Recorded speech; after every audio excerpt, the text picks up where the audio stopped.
Yra gydytojų, kurių laukti nereikia. Manodaktaras.lt. Sveiki, su jumis sveikinuosi. Aš žurnalistė Kristina Kanišauskaitė ir šiandien 15 min studijoje diskutuojame apie tai, ar migrena yra liga visam gyvenimui. Sakoma, jog taip, o ar iš tiesų ji nesuvaldoma ir kaip reikėtų su jie gyventi, ką galima keisti, kalbame su Vilniaus universiteto docente, Santaros klinikų gydytoja, neurologė Kristina Ryliškienė. Kristina, sveiki. Sveiki, Kristina. Malonu sutikti bendrą vardę. Gerai, kad tos pavardės nevienodos, dar skirtumas yra, nes, kaip matot, pavyko ir vizualiai šiandieną susiderinti, kas ganėtinai dažna mūsų gyvenime. Tai sakykit, kaip ten yra su ta migrena ir nuo seniausių laikų, kasgi apie ją žinoma, kodėl tai tokia paslaptinga ir, tuo pačiu tokia grėsminga liga. Tai iš tikrųjų jūs teisi, viena iš seniausiai žinomų ligų, gerai aprašyta. Ir beje, reikia pasakyti, kad pirmuosius aprašymus darė vyrai. Ir ypač migreną su aura, tai darė astronomai, matematikai, kurie piešia tai, ką jie mato. Ir tik vėliau galim sakyti, kad prikibo kabutėse liga prie moteriškos lyties. Tai iš tikrųjų liga žinoma seniai ir net pavadinimas kildinamas iš senovinio graikiško žodžio, kaip senovinio mes jį naudojame mediciniai kalboje ir dabar, hemikranija, tai pusės galvos skausmas. Nubyrėjo pradžia žodžio, keitėsi kalbos, anglų senovinė prancūzų ir liko migrena, migraine. Tai iš tikrųjų aiški liga ir vienas iš tokių labai svarbių visuomenėje aspektų, nes kalbam ne tik apie ligonį, bet apie visą visuomenę, kad tai išsiskiria iš karto sutrikimas, kurio metu pacientas yra nedarbingas. Ir dėl to, kaip šiais laikais, mes turim daug visokių aspektų, galvojam ne tik apie pacientą, apie jo artimą aplinką, bet kreipiam didelį dėmesį, kad ir darbdaviai žinotų, kas tai yra per liga ir kad kurį laiką pacientas gali būti visai nedarbingas ar mažai darbingas, bet tai nereiškia, kad tingus. Kaip reikėtų suprasti kurį laiką? Tai gali užsitęsti nuo kelių mėnesių iki pusmečio, per kiek laiko suvaldoma ta liga įprastai? Tai ligai yra pagal apibrėžimą, yra būdinga priepuolinė eiga, nors pati liga yra lėtinė, tai toks tarsi paradoksas. Lėtinės eigos priepuoliais pasireiškinti liga. Bet tame pavadinime praktiškai visa informacija yra sudėta. Tu ją turi visam gyvenimui, nes tai yra genetiškai nulemtas susirgymas. Galbūt taip giminiai tu esi pirmas, kuris sergi, bet tu turi tą genų rinkinį, dėl kurio tu sergi. Tai reiškia įvairiausi vaistai, jie galės pagerinti situaciją, bet kodėl kaip kurie žmonės nustoja sirgti ir neserga, sakysim, nuo vidutinio amžiaus ir nebeturi priepuolių, mes negalim atsakyti. Bet nepaisant to lėtinio susirgimo pobūdžio, priepuolių yra aiški struktūra, aiškus priepuoliai. Priepuoliai turi labai griežtą apibrėžimą. Dėl ko jis yra griežtas? Dėl to, kad jokiais kitais būdais migrenos nenusakysi, nediagnozuosi, tu gali tik tai ją apibūdinti. Dėl to per daugelį metų, pradedant nuo 1988, kada pasirodė pirmieji griežtieji kriterijai, tiesiog visa glausta informacija yra klasifikaciniuose kriterijuose. Ir būtent jais, kai vadovaujamės, mes migreną ir nustatom. Tai kai apie trukmę, tai nuo 4 iki 72 valandų negydytas, blogai gydytas priepuolis. Vaikų šiek tiek mažesnis, bet gali būti ir ilgesni priepuoliai. Bet dėmesio prieš tai gali būti 2 parų prodromas ir po to gali būti 2 parų postdromas. Tai reiškia... Kai neskauda, bet vis tiek yra blogai. Ir tuos blogumus sukelia ir ekranai, ar išmaniųjų telefonų, šviesa, maistas gali būti, kvapai, nuo ko čia viskas prasideda? Tai reiškia, reikėtų atskirti 2 svarbius dalykus. Dėl ko kyla pati migrena, tiksliai nėra žinoma, kaip minėjau, yra genetinis rinkinys, dėl kurio tavo skausmo sistema karts nuo karto paleidžia priepuolius. O jau tas paleidėjas trigeris gali būti įvairus. Ir tų visuotinai priimtinai žinomų trigerių yra labai daug. Bet čia nereikia labai klimti į maistus, į kitus dalykus, nes ne veltui prieš tai iškart paminėjau prodromą. Tai yra ta fazė, kai tau dar neskauda, bet tu jau keitiesi ir kartais tu nori kažko valgyti, tave troškina, tu esi pavargęs, tu žiovauji, tu esi patinęs ir tu galvoji, kad va dėl to, kad tu pavargęs, tau prasidėjo migrena, o tu jau esi pirmoje fazėje. Tai reiškia pasakyti, kas tas provokatorius nėra taip paprasta. Nu, čia mokslininko, sakysim, tyrėjo ar gydytojo akimis. Pacientų, žinoma, prašom įsivertinti, kas galėtų tą paskatinti. Bet iš tų tokių vadinamų visuotinai priimtų trigerių tikrai gydytojas nesiginčys, kad aiškiai yra menstruacijos, ne veltui moteris serga 3 kartus dažniau, aiškiai bet kokios kilmės miego sutrikimas, bet kokios. Ar dėl to, kad jūs skraidote, jums komandiruotė, jūs keliaujate, jums atostogos, o jūs turite galvos skausmus, ar dėl to, kad jūs turite mažų vaikų, čia yra labai labai dažna problema, migrenos padažnėjimo, ar dėl to, kad turite apskritai miego sutrikimą. Bet sutikite, kas 5 moteris kenčia nuo migrenos priepuolių. Tai yra, labai dažnas reiškinys. Ir kągi tada daryti? Juolab, kad net ir medikai negali pasakyti, laikytis kažkokios tai rutinos, kuri gali padėti apriboti, ar ne, tuos nepatogumus sukeliamus. Tai iš tikrųjų, kai migreną mes šnekam apie jos gydymą, tikslesnis būtų žodis valdymas, nes mes padėsim kažką sutvarkyti ir kiekvienam pacientui reikės padėti surasti vaistą priepuoliui. Deja, nemedikamentinių priepuolių nuimti stiprų skausmą mes neturim. Galima naudoti šaltį, šaltis turi neblogų įrodymų, bet vaistų vis tiek greičiausiai reikės. Gali būti įvairių aparatų, kurie gamina elektros srovę, magnetinę stimuliaciją naudojamas, bet šiaip reikia vaistų. O kai mes kalbam, ką daryti, kad būtų rečiau, tai čia jau įsijungia kitas gydymo aspektas arba valdymo aspektas, tai vadinamas priepuolių retinimas, kuris mediciniškai vadinamas prevencija arba profilaktika. Tai va ten jau didžiulė liūto dalis tenka nemedikamentiniam priemonėm, bet yra pacientų dalis ir jų yra nemaža, apie 40% visų migreną sergančiųjų turėtų gauti ir medikamentinį gydymą.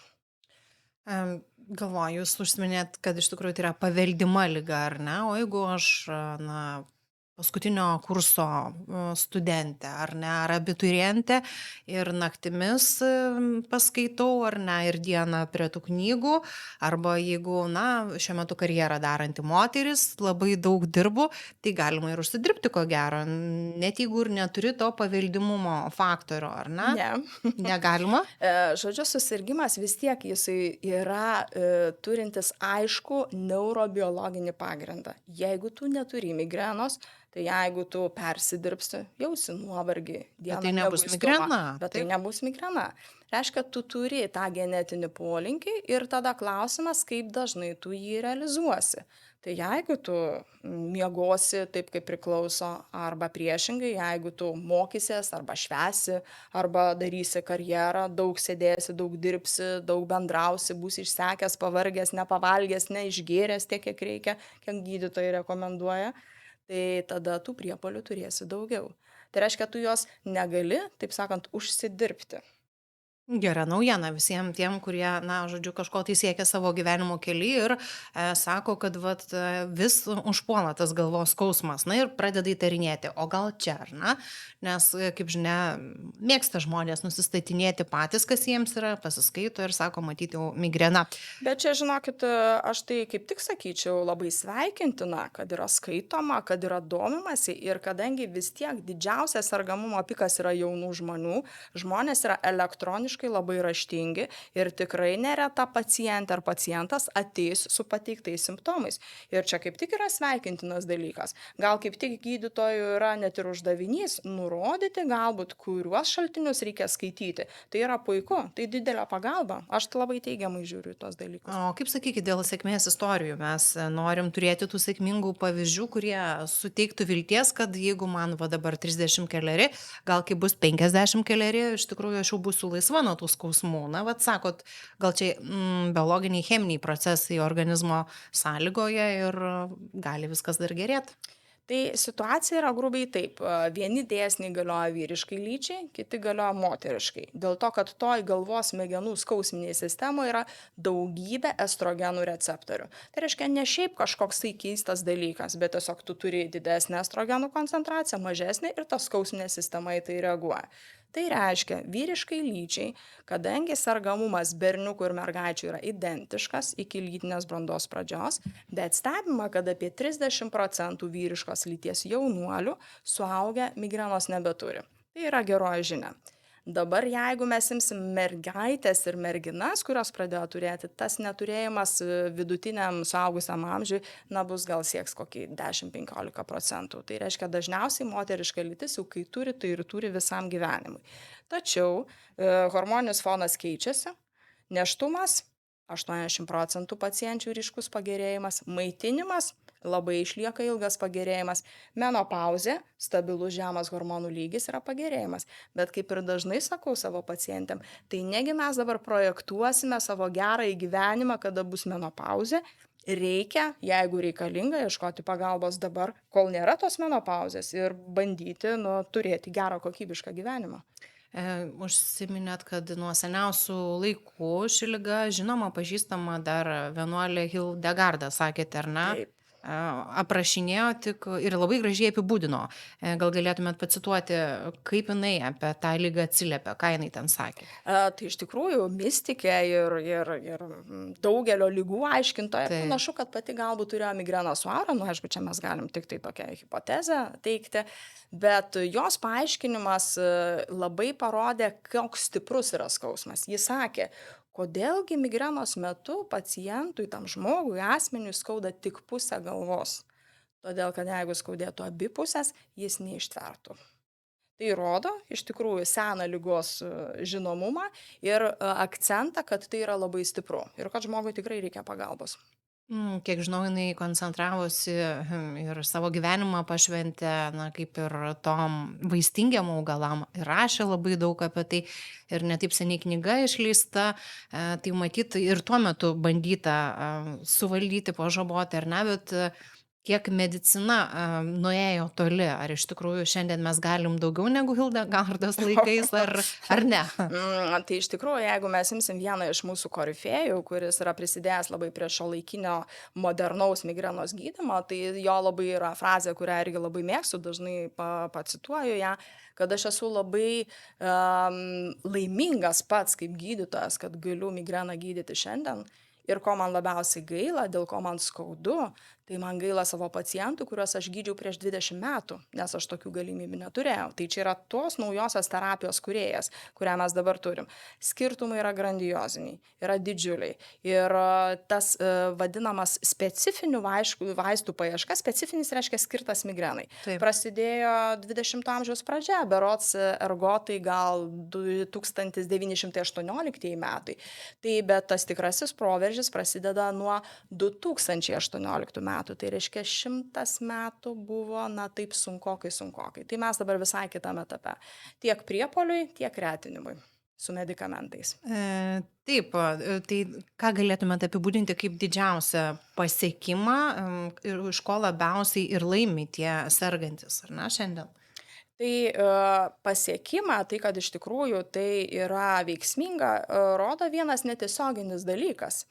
Pažiūrėjome statistiką, kiek mes turime migrenos diagnozių, palyginom, kiek jų turime dabar ir turėjom prieš 5 metus. Migrenos diagnozių augimas yra 50%. Tai čia tolygu kam pandemijai.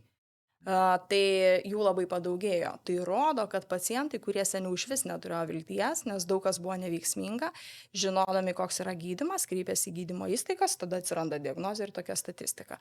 Tai iš tikrųjų, kaip sakiau, yra dvi grandis - priepuolio ir retinantis gydymas. Tai šiuo metu didžiausi pasiekimai yra retinančiam gydymui.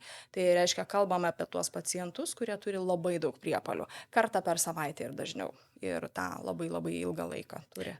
Atsimenu, kad buvo laikas, kada žmonės gelbėdavosi savo, dar pati maža buvau, dregnais rankšluosčiais, šaltais, mirkytais, druskoje. Tai žodžiu, tokių jau liaudiškų priemonių nebereikia, ar ne? Čia yra labai individualus dalykas, viskas priklauso nuo paciento amžiaus, nuo paciento gretutinių susirgymų, yra būklės, kada tu iš tikrųjų riboji, net pats kaip gydytas medikamentinį gydymą ir kaip pokalbio pradžioje minėjau, šaltis turi įrodymų, lokalus šaltis, tai yra įvairios ir šalčio kepurės ir kiti dalykai, kurį galima panaudoti. Kažkokie tai specifiniai pavilgai ir kvapai, jie įrodymų neturi, bet tiesiog žmogus, jeigu savo suteikia ramybę, tamsą, tai jis mažiau dirgina tą skausminę sistemą ir priepuolis praeis visada greičiau. Bet dėja, na, sakysim, nori, nenori, tabletes paties priepuolio metu vartoja 98 visos migrenos populiacijos visam pasauly priepuolio metu. Tai ne veltui, ta statistika neatsiranda iš niekur. Dėl to, kad sunku ištverti, negydant. Ir skausmo skalė labai nevienodai, na, pakeliam, jeigu galima taip sakyti, ar ne? Kas man skauda, jum gal dar visai pakenčiama. Ar migrena turi savo kažkokią skausmo balą, gal visiems vienodai skauda, labai skauda, kai sunku kentėti. Taip yra, jūs labai teisi, ten, kur skauda, šiaip apskritai visur medicinoje turi būti įrašyta, na, kažkokia objektyvi informacija. Tai skausmo balas yra vienas iš šitų. Aš asmeniškai labiausiai galbūt mėgstu pateikti pradžioj žodinę skalę pacientui, tada konvertuoti. Tai jeigu imsime migrenos skausmas, tai gali būti vidutinis, stiprus, labai stiprus ir nepakeliamas. Reiškia platus spektras, tai dažniausiai pacientai prie negydyto priepuolio apsistoja ties labai stipriu. Jeigu imsim 10 balų skalę, tai yra 7-8 balai. Ir jeigu tuo metu erzina garsas šviesa, judesys blogina skausmą, pykina, tu vemi, tu viduriuoji, tai tu iškrenti iš gyvenimo. Visiškai. Na ir labai svarbu, kad tavo aplinkoje esantis suprastų, kasgi su tavimi darosi. Matyt, dėl to reikia kuo daugiau apie šią ligą pasakoti, kad neatrodytų, kad žmogui skauda galvą ir jisai, prašau, leidžia savo tiek dienų, kaip nedirbti, ar ne? Taip, iš tikrųjų, tas toks, sakysim, visuomenės požiūris, jisai keičiamas tikriausiai žinojimu. Ir žinojimas yra vienas iš pagrindinių instrumentų. Jeigu žinai, tai ir labiau supranti. Man dar labai rūpi steptelėt prie gyvenimo būdo, nes mes visi labai skubam, neturim laiko, spūstis, čia rugsėjai vėl viskas užsisuko, kaip įmanoma sulėtėti. Ar švis atkreipiamas dėmesys į tuos dalykus, ar lėtinate savo pacientus, sakot, kad jūs turite jungti visai kitą pavarą? Rekomendacijos iš tikrųjų gydyto apima labai daug dalykų. Kaip viena gražiai pacientė visai neseniai pasakė, yra išrašas sudėtos rekomendacijos ir jis sako, tai čia man bus parašyta, kaip gyventi. Mes aišku smagiai nusijuokėm, tai iš tikrųjų niekas nepretenduoja dabar organizuoti paciento gyvenimo, bet aspektų yra daug aptariama konsultacijos metu. Ir gyvensenos momentai yra svarbus. Iš pirmo žvilgsnio jie tiesiog yra primityvūs, elementariausiai, kiekvienam yra žinomi. Bet kiekvienam individualiai parodžius, kur ta yra blogoji vieta, galima nemažai pataisyti. Tai klasika. Keltis panašiu metu, valgyti reguliariai, nepraleisti pusryčių, ypač rytinio kofeininio gėrimo ir sportuoti bent 3 kartus per savaitę tai, ką tu mėgsti. Visam tam dalykui tau reikia laiko savo. Tai kai yra tas ritmas gyvenimo, laiko savo nebelieka ir kenčia labai daug dalykų. O kaip manot, kodėl vyrams ši liga kanda rečiau? Ar jie simpatiškesni, kokia čia bėda? Tiesiog neturi estrogenų kitimo cikliško. Viskas, žirklės didžiulės, nuo menstruacijų atsiradimo iš karto mergaičių sergamumas, merginų sergamumas auga 3 kartus. O vaikinų lieka tam vaikiškam lygmenį. 5% berniukų, 7% vyrų, 5% vyresnio amžiaus senjorų. Moterų mergaitės 5%, subrendusios moteris 18-25 priklausomai nuo tarpsnio, po menopauzinė moteris 6-7%. Tai kitimas aiškus. Taip, tai jeigu grįžti prie to pirminio klausimo, kuris ir nuskambėjo mūsų pokalbio pradžioje, ar migrena visam gyvenimui, tai kaip atsakytumėte apibendrindama? Iš tikrųjų visam gyvenimui, tik tai, kai tu ją pažįsti, kai tau gydytojas padeda su ją susigyventi ir surasti priemonių, kaip ją suretinti, tai galima ir gyventi. Iš tikrųjų, iš tų sunkiųjų pacientų, kuriuos sėkmingai gydom tuo naujuoju gydymu jau virš 5 metų, tai mes išgirstam labai gražių istorijų. Yra surandami kiti darbai, susitinkama su draugais, įsigyjami namų augintiniai, kuriems seniau net buvo neįsivaizduojama, kad galės skirti laiko. Labai daug gražių asmeninių istorijų. Taip, galbūt tas pacientas, kuris patiria labai stiprų priepuolį, bet jį patiria kartą per pusmetį. Jis tikrai iš manęs neišgirs kažko tokio, kad aš galėčiau pasakyti, kad mes galime panaikinti tą priepuolį vykstantį kas pusę metų.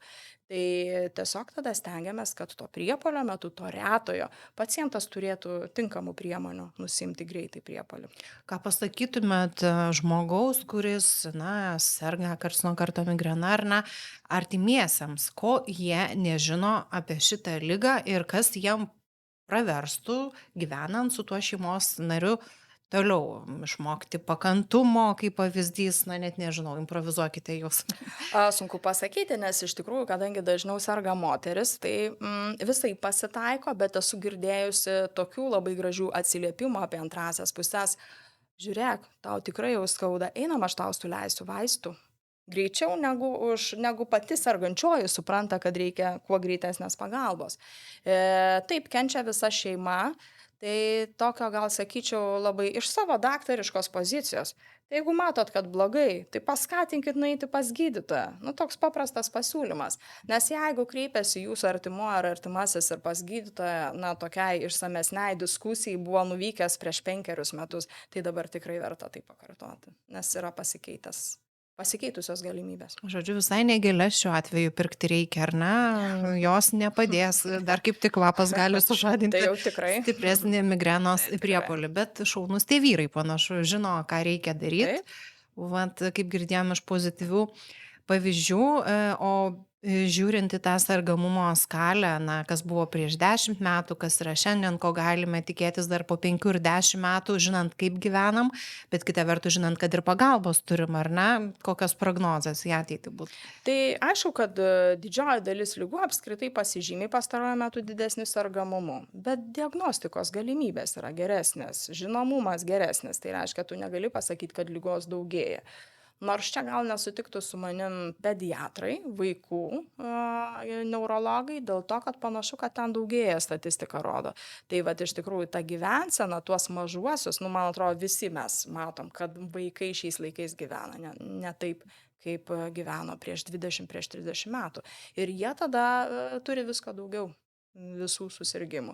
Tai prie tų susirgymų, kurie nuolatos cituojami, kad didinga laikysena, nutukimas ir visa kita, tai galime pridėti ir padažnėjusi galvos skausmą. Statistikos dėti tikslios neturėsiu.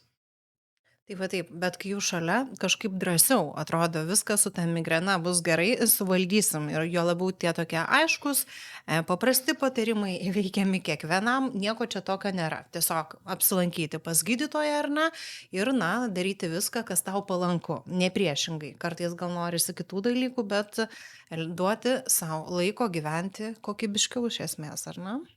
Taip, nes kai mes girdim dažnai tokį pasakymą, nemotyvuotas mokinys, tai iš tikrųjų aš labai džiaugiuosi, kad didžioji dalis mano pacientų yra labai motyvuoti. Tai reiškia, jeigu tu sudėlioji gydymo schemą, nebūtinai iš karto 100% veiksminga, tugi stengiasi geriausiai, bet variantų visokių yra, ar ne? Jeigu mes viską galėtumėm išgydyti, tai mes čia šiandien ir net nešnekėtumėm, nebūtų reikalo. Tai iš tikrųjų pacientai dirba, žymi kalendorius, analizuoja, vertina, kaip einasi gydymas, tai aš jais labai džiaugiuosi. Tai aš noriu visų, kurie jau buvo pas jūs ir tų, kurie dar ateis vardu padėkoti, kad esat, kad padedat šitam skausmingam kelyje ir suteikėte viltį, kad rytojus gali būti mažiau skaudus. Tai padėkoju už tai, kad atėjote šiandien pas mus, atsakėt į tą sudėtingą klausimą, gal kažkam suteikėt vilties, viliuosi, kad taip ir buvo, tai žinokit, net jei ir migrena visam gyvenimui, su ja galima gyventi, čia yra matyt geroji žinia. Su mumis šiandien buvo Santaros klinikų gydytoja, neurologė Kristina Ryliškienė, taip pat yra Vilniaus universiteto docentė, dėkojame jai ir sakome iki kitų kartų. Ačiū, iki. Visi gydytojai pirštu pasiekiami. Monodaktaras.lt